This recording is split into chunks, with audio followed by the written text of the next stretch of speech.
ಸಣ್ಣ ಹಳ್ಳಿಯೊಂದರಲ್ಲಿ ಮುದುಕಿಯೊಬ್ಬಳಿದ್ದಳು. ಅವಳಿಗೊಬ್ಬ ಮಗನಿದ್ದ. ಅವನ ಹೆಸರು ಯದು. ಯದು ಗುಣಶಾಲಿಯೂ ಕಷ್ಟಪಟ್ಟು ಕೆಲಸ ಮಾಡುವವನೂ ಆಗಿದ್ದ. ಒಂದು ದಿನ ಅವನು ಕೆಲಸ ಮಾಡುತ್ತಿರುವುದನ್ನು ಕಂಡ ವ್ಯಾಪಾರಿಯೊಬ್ಬ, ಅಯ್ಯ, ನೀನು ನನ್ನ ಹತ್ತಿರ ಇರು, ನಾನು ತಿಂಗಳಿಗೆ 100 ವರಹ ಕೊಡುತ್ತೇನೆ ಎಂದ. ಯದುವಿನ ತಾಯಿಗೆ ಅಷ್ಟು ಹಣ ಕೊಟ್ಟು ಅವನನ್ನು ವ್ಯಾಪಾರಿ ಕರೆದುಕೊಂಡು ಹೋದ. ವ್ಯಾಪಾರಿ ಯದುವಿನೊಡನೆ 3 ಸಮುದ್ರಗಳನ್ನು ದಾಟಿದ.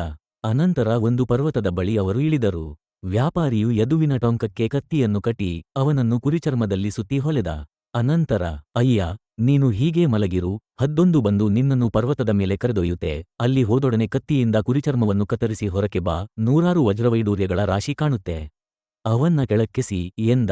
ಅದರಂತೆಯೇ ಯದು ಮೇಲೆ ಹೋದ. ವಜ್ರಗಳನ್ನು ಬೊಗಸೆಯಲ್ಲಿ ತುಂಬಿಕೊಂಡು ಕೆಳಗೆಸೆದ. ವ್ಯಾಪಾರಿ ಅವನ್ನು ಚೀಲದಲ್ಲಿ ತುಂಬಿಕೊಂಡು ಯದುವನ್ನಲ್ಲೇ ಬಿಟ್ಟು ಹೊರಟು ಹೋದ. ಇದನ್ನು ಕಂಡ ಯದುವಿಗೆ ತುಂಬಾ ದುಃಖವಾಯಿತು. ಅವನು ರಾತ್ರಿ ಮಲಗಲು ಜಾಗವಿದೆಯೇ ಎಂದು ಶೋಧಿಸತೊಡಗಿದ. ಪರ್ವತದೊಳಗೆ ಗವಿಯೊಂದು ಕಂಡಿತು. ತೂರಿ ಹೋದ. ಅದು ರಾಕ್ಷಸನೊಬ್ಬನ ಅರಮನೆ. ಯಾರು ಎಂದು ಅಬ್ಬರಿಸಿದ ಆ ಕಣ್ಣಿಲ್ಲದ ರಾಕ್ಷಸ. ಯದು ಸರಳವಾಗಿ, ನಾನು ನಿನ್ನ ಮಗ ಎಂದು ಉತ್ತರಿಸಿದ. ರಾಕ್ಷಸ ಅವನಿಗೆ ಉಪಚಾರ ಮಾಡಿದ. ಬೇಕಾದ ತಿನಿಸು ತೀರ್ಥಗಳನ್ನು ಕೊಟ್ಟ. ಅರಮನೆಯ 40 ಕೋಣೆಗಳ ಬೀಗಗಳನ್ನು ಅವನಿಗೆ ಕೊಟ್ಟು, ಇವನ್ನು ಜೋಪಾನವಾಗಿ ನೋಡಿಕೋ, ಎಲ್ಲ ಕೋಣೆಗಳನ್ನು ನೋಡು, ಆದರೆ 40ನೆಯದಕ್ಕೆ ಮಾತ್ರ ಹೋಗಬೇಡ ಎಂದ. ಯದು ಒಪ್ಪಿದ. ಆದರೆ ಕಡೆಯ ಕೋಣೆಗೆ ಹೋಗಬೇಕೆಂಬ ಆಶೆ ಬಲವಾಗಿ ಅದರ ಬಾಗಿಲು ತೆರೆದ.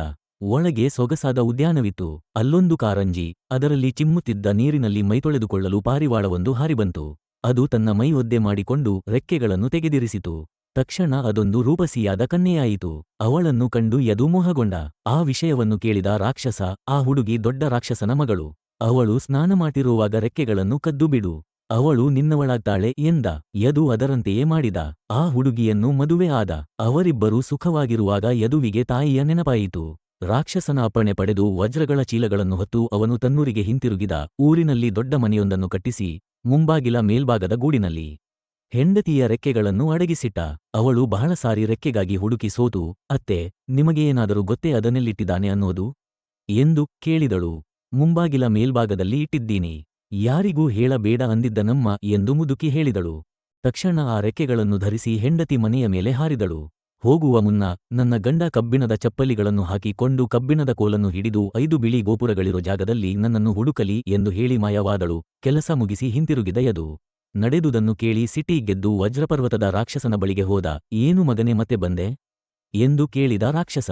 ವಿಷಯವನ್ನು ತಿಳಿದು, ಆ 40ನೇ ಕೋಣೆಯೊಳಗೆ ಹೋಗು, ನಾನು ಕಬ್ಬಿಣದ ಚಪ್ಪಲಿಯನ್ನು ಕೋಲನ್ನು ಕೊಡುತ್ತೇನೆ ಎಂದ.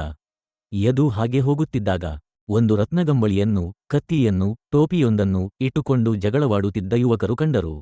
ಯದು ಉಪಾಯದಿಂದ ಆ ವಸ್ತುಗಳನ್ನು ವಶಪಡಿಸಿಕೊಂಡು ರತ್ನಗಂಬಳಿ ಮೇಲೆ ಕುಳಿತ. ಅದು 5 ಗೋಪುರಗಳಿದ್ದ ಜಾಗದ ಬಳಿ ಅವನನ್ನು ಇಳಿಸಿತು.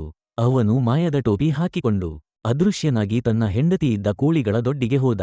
ಅವಳು ಅಳುತ್ತಾ, ನನ್ನ ತಂದೆ ಕೋಪದಿಂದ ನನ್ನಲ್ಲಿ ಹಾಕಿದಾನೆ, ನಿನ್ನನ್ನು ಕೊಲ್ಲೋದಕ್ಕೂ ಅವನು ಹೇಸೋದಿಲ್ಲ ಎಂದಳು.